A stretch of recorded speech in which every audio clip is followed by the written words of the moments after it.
এই সমাজকে পরিবর্তন করতে আবার ওই রকমভাবে সবাই যেন রাস্তায় নামেন এবং 14ই আগস্ট রাত দখলের দিনটা আবার যেন পুনরায় পালিত হয়। সরকার যদি কোনো অন্যায় করে তাকে বোঝানোর ক্ষমতা কিন্তু মানুষেরই আছে।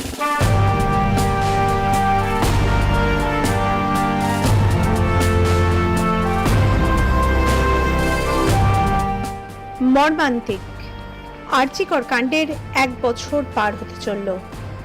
অভিশপ্ত দিনকে স্মরণে রেখে এবার আগামী 9ই আগস্ট নবান্ন অভিযানের ডাক দিলেন নির্যাতিতা চিকিৎসকের মা বাবা।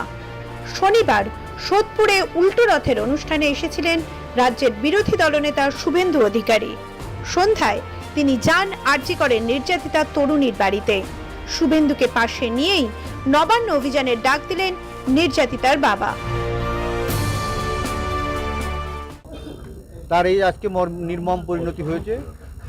সেই যে দায় পশ্চিমবঙ্গ সরকার কখনোই তার দায় এবং স্বাস্থ্য সচিব কখনো তার দায় ঘাট থেকে নামাতে পারেন না।